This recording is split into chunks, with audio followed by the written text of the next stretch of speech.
अस्सलाम वालेकुम।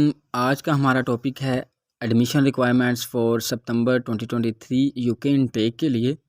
UK intake के लिए हम सबसे पहले एडमिशन रिक्वायरमेंट्स में बात करें तो हमारे पास आता है कि एक हमारे पास वैलिड पासपोर्ट होना चाहिए जिसकी अभी वैलिडिटी एक्सपायरी डेट आलमोस्ट 1 और 1.5 ईयर होनी चाहिए। नंबर 2 पे हम बात करें तो आता है मैट्रिकुलेशन। आपकी मैट्रिकुलेशन एटलीस्ट 60% नंबर से पास होनी चाहिए। उसके बाद नंबर 3 पे हम बात करें तो इंटरमीडिएट 10+2 आता है, उसमें एटलीस्ट मिनिमम आपके 60% नंबर होने चाहिए।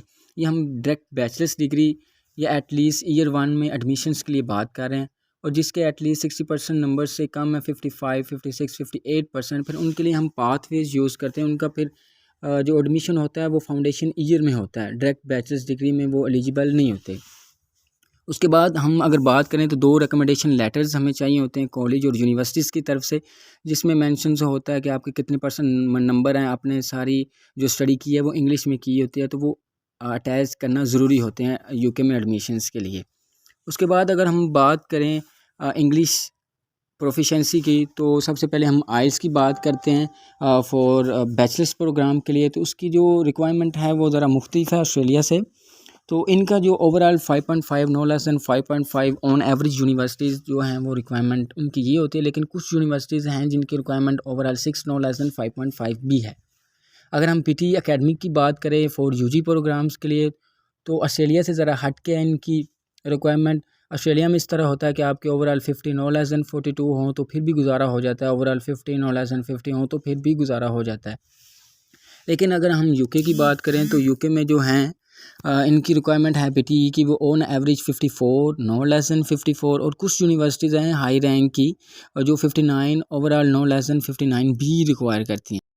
इसके अलावा हम मास्टर्स प्रोग्राम की बात करें तो सबसे पहले उनकी आइल्स की जो रिक्वायरमेंट होती है वो ओवरऑल 6.5 नो लेस दैन 6, लेकिन कुछ 1, 2 या 3 यूनिवर्सिटीज़ होती हैं जिनकी ओवरऑल 6.5 नो लेस दैन 5.5 भी रिक्वायरमेंट होती है, तो इतने हों तो उनकी रिक्वायरमेंट मीट होती है। इसके बाद मास्टर्स प्रोग्राम के लिए हम पीटीई की बात करें तो उनके लिए ओवरऑल 64 नो लेस दैन 64।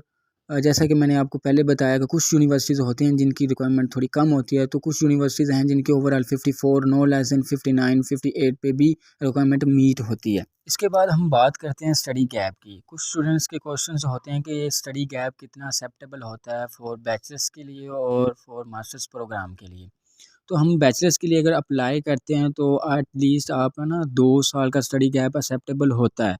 लेकिन अगर हम प्रोफाइल अच्छी करना चाहते हैं तो आपके पास जो सर्टिफिकेट्स अगर आपने किए हैं 1 ईयर या 1.5 ईयर्स के, वो मस्ट साथ अटैच करने चाहिए, या आपके स्टडी के रिलेटेड कोई भी वर्क एक्सपीरियंस है तो वो साथ अटैच कर देना चाहिए। कुछ यूनिवर्सिटीज़ हैं कि स्टडी गैप एक्सेप्टेबल नहीं करती, लेकिन ऑन एवरेज एक्सेप्ट होता है 2 साल तक का स्टडी गैप।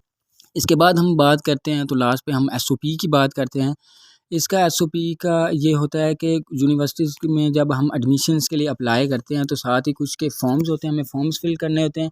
कुछ की रिक्वायरमेंट होती है 300 टू 500 वर्ड्स में आपने सारा अपना एकेडमिक बैकग्राउंड अपना सब कुछ इसी में ही फिल आउट करना होता है। ये ऑस्ट्रेलिया से फिर भी हट के होता है। ऑस्ट्रेलिया में पहले इस तरह था कि आपको 10 पेजेस, 12 पेजेस, 5 पेजेस की लिखनी होती थी, लेकिन यूके में इस तरह नहीं है। यूके में आपको 300 या 500 वर्ड्स या उनका एक पेज होता है वो हमें फिल करके उन्हें साथ भेजना होता है।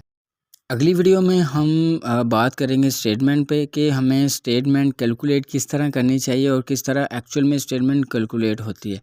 यूके के जो ज़्यादातर रिफ्यूज़ल्स होते हैं वो बैंक स्टेटमेंट को लेके होते हैं कि आपकी जो कंडीशन है वो बैंक स्टेटमेंट की मीट नहीं होती, तो ज़्यादातर इस पे रिफ्यूज़ल्स होते हैं। और आपके अगर एकेडमिक फ्रॉडुलेंट डॉक्यूमेंट्स हैं तो उस पे आपको रिफ्यूज़ल आ सकता है। तो अगली वीडियो में हम मिलते हैं कि बैंक स्टेटमेंट किस तरह मैनेज होती है और किस तरह कैलकुलेट होती है। तो इस चैनल को सब्सक्राइब करना मत भूलिए और लाइक एंड शेयर ज़रूर कीजिए। Thank you.